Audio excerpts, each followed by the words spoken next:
முதல் வணக்கம் முதல்வனுக்கு. வரும் சனிக்கிழமை வளர்விரை சதுர்த்தி.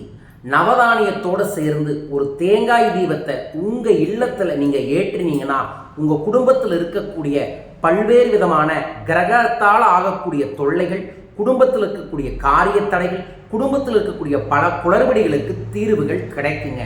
மறக்காம இந்த பதிவை பார்த்து வரும் சனிக்கிழமை இந்த பரிகார வழிபாட்டை செய்து பாருங்கள். நிச்சயமான மாற்றங்கள் உங்களுக்கு கிடைக்கும். அருட்பெரும் ஜோதி அருட்பெரும் ஜோதி தனிப்பெரும் கருணை அருட்பெரும் ஜோதி. குருவே சரணம் குருவே துணை. குலதெய்வமே சரணம் குலதெய்வமே துணை. குபேரரே சரணம் குபேரரே துணை. ஆனந்த வணக்கம் அன்பு அன்பர்களே. உங்கள் வாழ்வில் அன்பும் ஆரோக்கியமும் சகல ஐஸ்வர்யங்களும் லட்ச லட்சமாய் கோடி கோடியாய் தினமும் பெருக வேண்டுமென ஸ்ரீ ஸ்ரீ குபேரவிடத்து குபேரரை மனமாற வேண்டிக் கொள்கின்றேன். வாழ்க. வரும் சனிக்கிழமை அக்டோபர் 25 தெய்வீகமான வளர்விரை சதுர்த்தி. வளத்தை தரும் ஐப்பசி சதுர்த்தி என்று சொல்வார்கள். சனிக்கிழமையுடன் சதுர்த்தி வரக்கூடிய நாளில் நவதானியத்தை ஒரு தட்டு நிறைய பரப்பி ஒரு தேங்காயை சரிவாதியை உடைச்சு அதை தண்ணியில் வெளியே ஊற்றிட்டு அந்த தேங்காய்க்குள்ள நெய் ஊற்றி நெய் தீபமாக வைக்கணும்.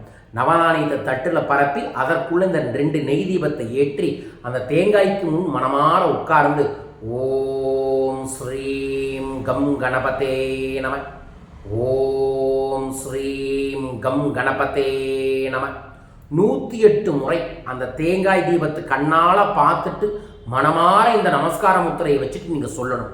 சொன்னதுக்கப்புறம் ஆள்காட்டி கட்டவரில் உள்ள வச்சு இப்படி க்ளோஸ் பண்ணி இந்த இடத்துல இப்படி கையை வச்சு 5 முறை கொட்டி 3 தோப்புக்கரணம் போட்டு சாஷ்டாங்கமாக அந்த தேங்காய் தீபத்துக்கு முன்னாடி உளுந்து கும்பிடுங்க.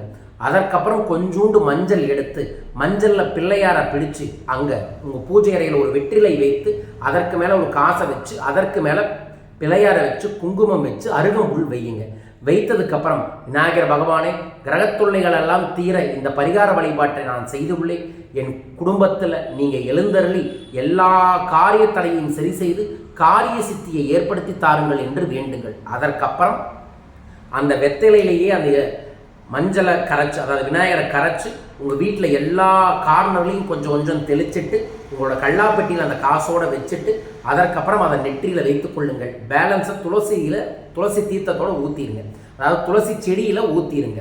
இதைய யார் ஒருவர் வளர்விரை சனிக்கிழமை சதுர்த்தி என்று காலையோ மாலையோ செய்கிறார்களோ அவர்கள் குடும்பத்தில் இருக்கக்கூடிய நீண்டகால கிரக தடைகள் சரியாகும், நீண்டகால காரிய தடைகள் சரியாகும், நீண்டகால பிரச்சனைக்கு தீர்வுகள் கிடைக்கும். ஸோ இந்த அற்புதமான தெய்வீகமான பரிகார வழிபாட்டை வரும் சனிக்கிழமை செய்யுங்கள்.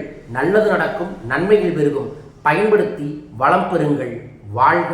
ஒவ்வொரு தனிமனிதனின் வாழ்வில் இருக்கக்கூடிய பிரச்சனைகளுக்கு தனிநபர் ஆலோசனைகள் மூலமாகவும் பயிற்சி வகுப்பின் மூலமாகவும் பரிகாரங்கள் மூலமாகவும் தீர்வுகளை தந்து கொண்டிருக்கின்றேன். கீழக்கக்கூடிய தொலைபேசி எண்களில் தொடர்பு கொள்ளுங்கள்.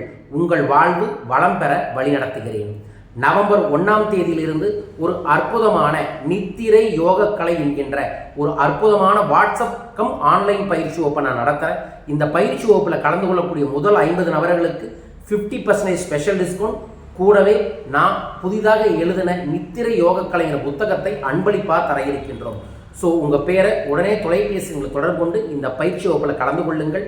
நவம்பர் 2 கோயம்புத்தூரில் தன்னை உணரும் பயிற்சி வகுப்பான பணவளக்கலை பயிற்சி வகுப்பு November 2 Kovai, November 9 Malaysia, November 16 சென்னையில் நடைபெற இருக்கின்றது. கலந்து கொண்டு வளம் பெறுங்கள். மேலும் விவரங்களுக்கு கீழக்கக்கூடிய தொலைபேசியை தொடர்பு கொள்ளுங்கள். எல்லாம் ஜெயமாகட்டும். மீண்டும் அற்புத பதிவில் சந்திக்கின்றேன். வாழ்க.